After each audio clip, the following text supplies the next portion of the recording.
உங்கள் குடும்பத்தில் கணவன் மனைவி பிரச்சனையா, குழந்தைகள் பிரச்சனையா, ஆரோக்கியத்தில் பிரச்சனையா? 11 நாட்களில் தீர்வு காண அணுகவும் மாரியம்மன் ஜோதிடம். தொடர்புக்கு 9908165856. Jayachandran Gold and Diamonds, now at Palikatnai.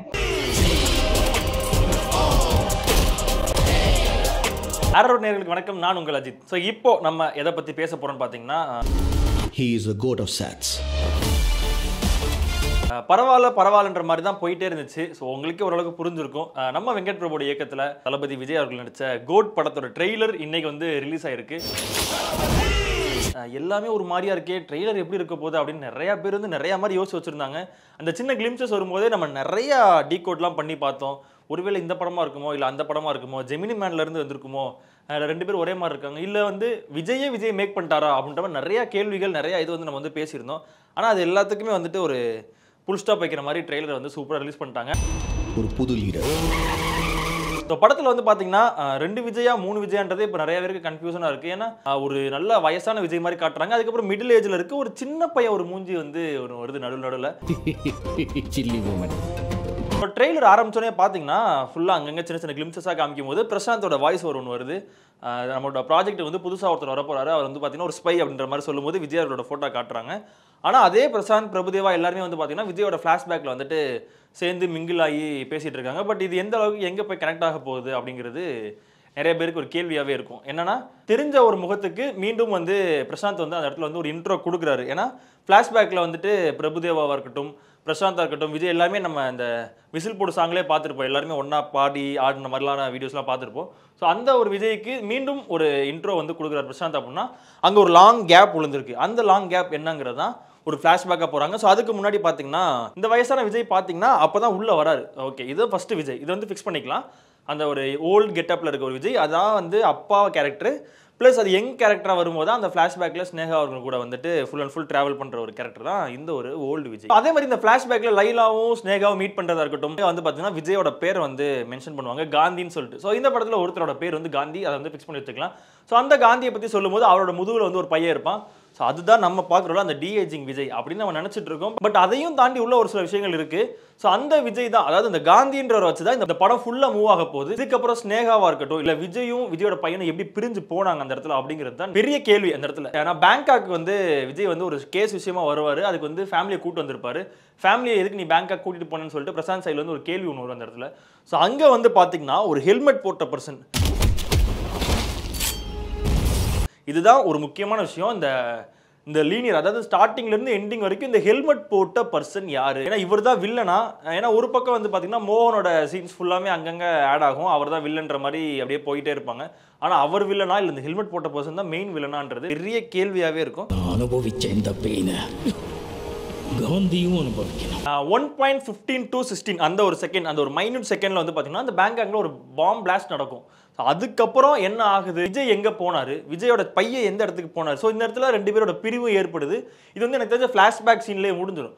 அதுக்கப்புறம் திருப்பி அடுத்த ஃப்ரேம்ல வரும்போது விஜயோட பையனும், அதாவது இந்த டிஏஜிங் பண்ண விஜய் 2 பேரும் வந்து பேசுவாங்க. இல்லப்பா, யூ ஆர் இன் டேஞ்சர்.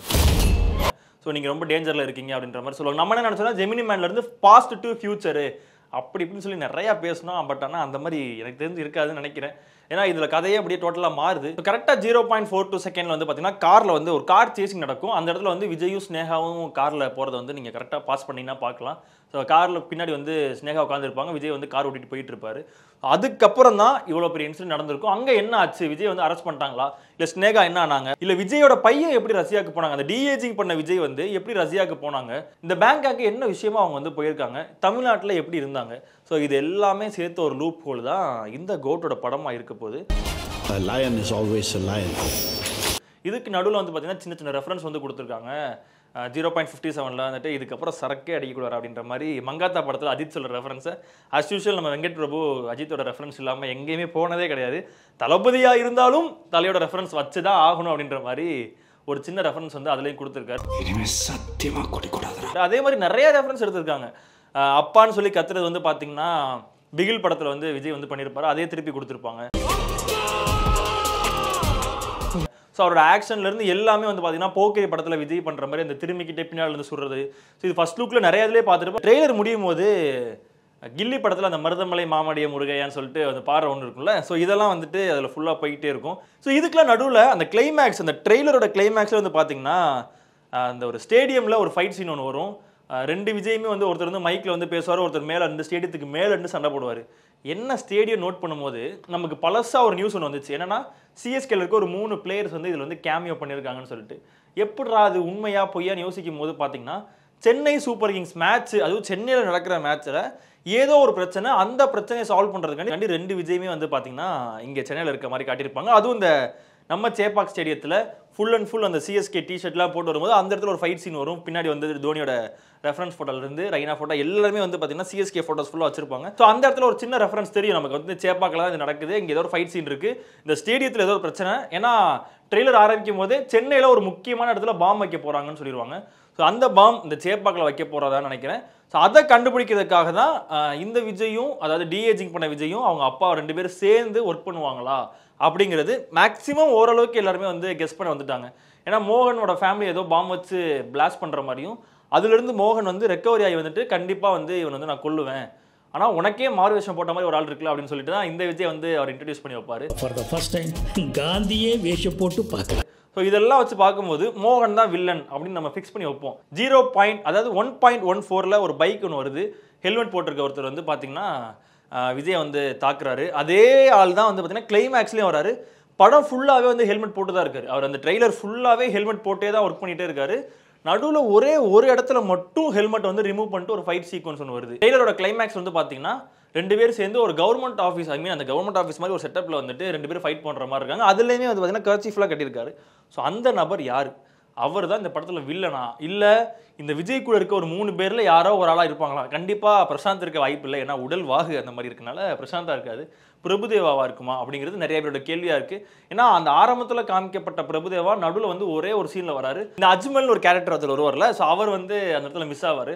அவரே ஒரு சீனில் வந்து பார்த்தீங்கன்னா க்ளோஸ்அப்பில் வில்லன் மாதிரி காமிச்சிருப்பாங்க. ஒருவேளை அவரும் ஒரு வில்லனாக இருப்பாரா? ஏன்னா மோகன் வந்து வில்லனாக வந்து நம்ம வந்து பார்த்துட்டோம், ஒரு சில சீனில் வந்துட்டு காமிச்சிட்டாங்க, ரிவீல் பண்ணிட்டாங்க. ப்ளஸ் இன்னும் யார் வில்லனாக இருக்கா, அந்த மெயின் வில்லன் யார்? ஏன்னா மெயின் வில்லன் மேக்ஸிமம் எனக்கு தெரிஞ்சு இந்த சீக்வன்ஸில் வரமாட்டார். அவர் யாராக இருப்பாங்க? ஏன்னா நிறைய பேருக்கு நிறையா கருத்து இருக்கும். ஓகே, தலையோட ரெஃபரன்ஸ் இருக்குது, இல்லை தலை மாதிரியே பைக் ஓட்டுறாங்க, தலையாக இருக்க வாய்ப்பு இருக்கா? ஏன்னா அவர் வந்து ஷூட்டிங் ஸ்பாட்டுக்கு கொஞ்ச நாள் போகலை, அதுக்கு பதிலாக இங்கே வந்து நடிச்சாரா, இல்லை ஒரு சின்ன கேமியோ பண்ணலாமா? ஏன்னா ஆல்ரெடி வெங்கட் பிரபுவோட எல்லா இன்டர்வியூ, அதாவது மோஸ்ட் ஆஃப் இன்டர்வியூவில் அவர் சொன்ன விஷயம் என்னன்னா, அஜித் சாரையும் விஜய் சாரையும் வச்சு எனக்கு ஒரு படம் பண்ணணும். ஸோ நான் இந்த படம் பண்ணும்போது அஜித் சார்கிட்ட காமிச்சேன், அஜித் சார் சூப்பராக இருக்குது, மங்காத்தாவோட 100 மடங்கு செம்மையாக இருக்குன்ற மாதிரி சொல்லியிருந்தாங்க. அவருக்கு இந்த படம் ரொம்ப பிடிச்சிருந்துச்சு அப்படின்ற மாதிரி சொன்னார்.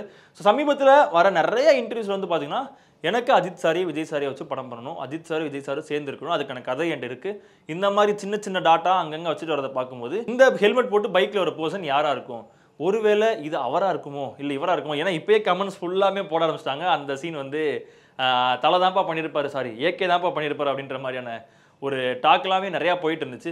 ஓகே, இதெல்லாம் ப்ளஸ் பாயிண்டாக இருந்தாலும் எனக்கு ஒரே ஒரு இடத்துல வந்து ரொம்ப ஹர்ட் ஆயிடுச்சு. ஏன்னா விஜய் அவர்கள் வந்து 1.55 உங்களால் முடியலன்னா சொல்லுங்கள் நான் பார்த்துக்கிறேன்னு சொல்லிட்டு ஒரு டிஏஜிங்கில் ஒரு விஜயை காமிச்சிருப்பாங்க. ரொம்ப மனசே கஷ்டமாக போச்சுங்க. என்னடா இது, நார்மலாக பண்ணியிருந்தா கூட நல்லா இருந்திருக்கும், இதுக்கு பதிலாக அவர் பையனை நடிக்க வச்சிருக்கலாமே அப்படின்ற மாதிரியான கேள்விகள் நிறைய பேருக்கு அந்த டைமில் வந்துச்சு. பட் இதை பார்க்கும்போது தான் எனக்கு உண்மையிலே தோணுச்சு, சார் என்னடா அது இப்படி இருக்குது அப்படின்னு சொல்லிட்டு. ஏன்னா ரீசெண்டாக இப்போ இந்தியன் 2ல் வந்துட்டு டிஏஜிங் பண்ணியிருப்பாங்க, விவேக் சார் இருக்கலாம், அதெல்லாம் பார்க்கும்போது ஓரளவுக்கு கொஞ்சம் மேட்சிங்காக இருக்கும், கரெக்டாக பண்ணியிருப்பாங்க. பட் இந்த இடத்துல எங்கே சொதப்புனாங்க, என்ன ஆச்சுன்னு தெரியல. அந்த 1.55 to 56 அதில் வந்து 2-3 ஃப்ரேமில் வந்து விஜய் வந்து காட்டுவாங்க. ரொம்பவே, அதாவது சூப்பர்னு சொல்ல முடியாது, ரொம்ப ஒஸ்ட்டுன்னு சொல்ல முடியாது, பட் ஒஸ்ட்டு தான், ஒஸ்ட்டாக தான் வந்து அதில் இருக்குது. அந்த ஒரு சீன் மட்டும் நம்ம வந்து கடவுளை வேண்டிக்கலாம், அந்த சீன் வந்து அந்த ஒரு பார்ட் நிறைய இடத்துல வந்துடக்கூடாது. ஏன்னா அது வந்துருச்சுன்னா நிறைய பேர் கஷ்டமாயிடும். அந்த 1.55 இருக்குது அந்த ஒரு ஃபேஸ் வந்து பார்த்தீங்கன்னா ரொம்ப சின்ன பையனாக இருக்குது, விஜயாக இருக்குது. ஸோ அந்த சீனில் இருக்குது அந்த விஜய் எவ்வளோ நேரம் வரப்போகிறார் அப்படிங்கிறது தெரியல. நான்லாம் கடவுளை வேண்டிட்டு இருக்கேன், கடவுளை இது சின்னதாக ஒரு சீன் வந்துட்டு அப்படியே போயிடணும் அப்படின்னு சொல்லிட்டு. இதுக்கு மத்தியில் என்னென்னா அந்த பெரிய விஜய் ஒன்று இருக்காரு, மிடில் ஏஜில் ஒன்று விஜய் இருக்காரு, ஸோ யங் விஜய் ஒன்று இருக்காரு. மொத்தம் 3 விஜயா? இல்லை உண்மையிலே இது டைம் ட்ராவல் தானா? இல்லை அவரை போய் டைம் ட்ராவல் பண்ணி கூட்டுறதுக்கான வாய்ப்பு இல்லை. ஏன்னா அந்த மாதிரியான சீக்வன்ஸ் எதுவுமே வைக்கல. ஆனால் ட்ரெய்லருக்கு முன்னாடி பார்த்தீங்கன்னா அவர் வந்து ஃபுல் அண்ட் ஃபுல் வந்து பார்த்தீங்கன்னா ஸ்பையாக இருக்க மாதிரி தான் அந்த ஃபோட்டோ போட்டிருந்தாங்க. நிறைய பேர் வந்து பார்த்தீங்கன்னா அதை வந்து அவர் டைம் ட்ராவல் பண்ணுறதுக்காண்டி போகிறாரு அப்படி இப்படின்னு சொல்லி நிறைய பேசுனாங்க. பட் இந்த ட்ரெய்லரை பார்க்கும்போது இந்த டைம் ட்ராவலுக்கான எந்த ஒரு சீக்வன்ஸுமே கிடையாது, எங்கேயுமே எதுவுமே இல்லை. முழுக்க முழுக்க நம்ம லோக்கல் ஃபிலிம் மாதிரி தான் இருக்குது, தமிழ் சார்ந்த ஒரு படம் தான். என்ன ஃபாரின் எப்பயும் போகிற மாதிரி அங்கங்கே ஃபாரின்லாம் டச் பண்ணிட்டு வந்துட்டாங்க. கடைசியில் வந்து பார்த்தீங்கன்னா லோக்கலாக எப்பயும் போல் சென்னைக்கே வந்துட்டு சேப்பாக்கில் ஒரு சின்ன ஃபைட்டோட வந்து படத்தை முடிப்பாங்கன்னு நினைக்கிறேன். எனக்கு தெரிஞ்சு அதான் கிளைமேக்ஸாக இருக்கும் அந்த சேப்பாக் காட்டுறது. அதில் எந்த கிரிக்கெட் பிளேயர்ஸ் 3 பேர் வரப்போகிறாங்க எனக்கு தெரிஞ்சு, எனக்கு இல்லை, இந்த சோஷியல் மீடியாவில் சொல்லும் போது என்ன சொன்னாங்கன்னா 3 கிரிக்கெட் பிளேயர்ஸ் வரப்போகிறாங்க. தோனியோட ரெஃபரன்ஸ் வந்து கண்டிப்பாக அதில் இருக்கும். தோனி வந்து ஹெலிகாப்டர் 6 அடிக்கிற மாதிரியான ஒரு சீன் வந்து கண்டிப்பாக இருக்குன்னு சொல்லிட்டு நிறைய இடத்துல வந்து நிறைய பேர் சொல்லியிருந்தாங்க. ரீசெண்டாக அஜ்மல் கூட ஒரு இன்டர்வியூ சொல்லியிருந்தாரு, சிஎஸ்கேல இருக்க ஒரு 3 பிளேயர்ஸ் வந்து இதில் வந்து கேமியோ பண்ணுற மாதிரி இருக்குன்னு சொல்லிட்டு. இதெல்லாம் தாண்டி இன்னொரு முக்கியமான விஷயம் என்னன்னா, விஜயகாந்த் சார் வந்து இதில் வந்து கேமியோ பண்ணியிருக்காரு டிஏஜிங்கில். ஸோ ஏஐ மூலியமாக விஜயகாந்த் சார் வந்து நாங்கள் கொண்டு வந்திருக்கோம்னு சொல்லியிருக்காங்க. அது எந்த இடத்துல வரப்போகுது, எங்கே கொண்டு வர போகிறாங்க, சேம் இதே சென்னையில் இருக்க ஒரு லொக்கேஷனில் எங்கேயோ மீட் பண்ணுற மாதிரி வைக்க போகிறாங்க அப்படின்னு நிறைய பேருக்கு ஒரு கேள்வி, நிறைய டவுட்ஸ் இருக்குது. ஸோ அதெல்லாம் தாண்டி இந்த ட்ரெய்லர் எப்படி இருக்குன்னு பார்த்தீங்கன்னா, ஒரு மிக்சடு ரிவ்யூ ஸ்டார்டிங்லேருந்து, அதாவது கோட்டோட ஃபர்ஸ்ட் சிங்கிள்லேருந்து 3rd சிங்கிள் வரைக்கும் நிறையா மிக்சடு ரிவ்யூஸ் வந்துச்சு. இன்னும் 10 நாள் தான் இருக்குது, ஆடியோ லான்ச் கிடையாதுன்னு சொல்லிட்டாங்க.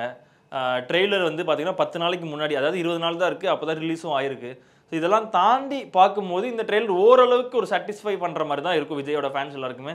ஏன்னா நிறைய கேள்விகள், நிறையா குழப்பங்கள்லாம் தாண்டி ஓகே இது வந்து நம்ம எதிர்பார்த்து ரொம்ப பிரம்மாண்டமாக எதிர்பார்த்ததை தாண்டி எல்லாரையும் சாட்டிஸ்ஃபை பண்ணுற அளவுக்கு ஒரு வீடியோவாக தான் இருந்துச்சு இந்த ட்ரெய்லர் என்னை பொறுத்த வரைக்கும். ஏன்னா நம்ம வந்து ஜெமினி மேனா, இல்லை வந்து இவங்க வந்து வெளியூர் போகிறாங்களா, இல்லை டைம் ட்ராவல் பண்ணுறாங்களான்ற மாதிரியான கேள்விகள்லாம் நிறைய இடத்துல இருந்துச்சு. ஆனால் அது எதுவுமே இல்லை. இது வந்து அஸ் யூஷுவல் 3 விஜயா 2 விஜயான்றது மட்டும்தான் நிறைய பேர் கன்ஃபார்மாக தெரியாமல் இருந்திருக்கும். ஏன்னா அங்கங்கே வந்து பார்த்தீங்கன்னா 2 விஜயை வந்து மேட்ச் பண்ணுறதுக்காண்டி அங்கங்கே கொஞ்சம் கொஞ்சமாக நம்மளை குழப்பறக்காண்டி ஒரு சில விஷயங்கள் பண்ணாங்க. பட் அதெல்லாம் தாண்டி இதுதான் கதை அப்படின்னு ஓரளவுக்கு எல்லாராலையும் புரிஞ்சுக்கிற மாதிரி வந்துருச்சு. ஸோ விஜய் ஃபேமிலி எங்கேயோ ஒரு இடத்துக்கு போகிறாங்க, அங்கே ஒரு பிரச்சனையில் விஜய் மாட்டிக்கிறாரு. அதுக்கப்புறம் ஸ்னேகா என்ன ஆனாங்க, ஸோ அங்கே விஜய் மாட்டினதுக்கப்புறம் விஜயோட பையன் தனியாக வராரு. ரொம்ப வருஷத்துக்கு அப்புறம் திருப்பி இந்த பிரசாந்த், அதாவது விஜயோட டீம் வந்து விஜய் வந்து கூப்பிடுறாங்க. அவர் ஒரு வேலைக்காக ரஷ்யா போகும்போது அங்கே வந்து விஜயோட பையனை பார்க்குறாரு. அதாவது டிஏஜிங் பண்ண விஜயை வந்து பார்க்குறாரு. ஸோ இவங்க 2 பேரும் சேர்ந்து என்ன பண்ணுறாங்க, எப்படி சென்னைக்கு வராங்க, எதனால அந்த டெரரிஸ்ட் வந்து பாம் வைக்கிறதுக்கு சென்னை சூஸ் பண்ணுறாங்க, சென்னையில் சேப்பாக் ஸ்டேடியத்தில் ஏன் வைக்கிறாங்க, அங்கே என்ன ஆகுது, ஸோ இதுக்கெல்லாம் காரணம் யார், மோகன் தான் வில்லனா, இல்லை அஜ்மல் தான் வில்லனா, இல்லை இதெல்லாம் தாண்டி அந்த ஹெல்மெட் போட்டிருக்காரு அவர் தான் வில்லனா, ஸோ இவங்களுக்குள்ள என்ன கனெக்ஷன் இருக்குது, இதுக்கும் விஜய்க்கும் என்ன சம்பந்தம், விஜயோட பையன் இதில் எப்படி இன்வால்வ் ஆகுறாரு, ஒருவேளை விஜய் மாதிரியே இருக்கனால இந்த விஜய் டார்கெட் பண்ணுறாங்களா, இப்படி நிறையா நாட்ஸ்லாம் இருக்குது. இது எல்லாத்துக்குமே அந்த சின்ன ஒரு வீடியோ தான், அந்த சின்ன ஒரே ஒரு கிளிப்பிங்ஸ், யார் அந்த வில்லன், அந்த ஹெல்மெட் போட்டிருக்கவர் யார், அவருக்கும் விஜய்க்கும் என்ன சம்பந்தம் அப்படிங்கிறது வந்துச்சுன்னா ஓரளவுக்கு இந்த கோட்டு படம் வந்து முடிஞ்சிடும். ஸோ இப்போ இன்னும் ஒரு 20 நாள் தான் இருக்குது. அதை முடிச்சதுக்கப்புறம் ஃபர்ஸ்ட் டே ஃபர்ஸ்ட் ஷோ பார்த்துட்டு வந்துட்டு படம் எப்படி இருக்குது அப்படிங்கிறதையும் உங்களுக்கு இதே மாதிரி ஒரு டீட்டெயில் ரிவ்யூவாக கொடுக்குறேன். So until that bye from நான் உங்கள் அஜித். உங்கள் குடும்பத்தில் கணவன் மனைவி பிரச்சனையா, குழந்தைகள் பிரச்சனையா, ஆரோக்கியத்தில் பிரச்சனையா, 11 நாட்களில் தீர்வு காண அணுகவும் மாரியம்மன் ஜோதிடம். தொடர்புக்கு 9908165856. Jayachandran Gold and Diamonds, now at Palikatnai.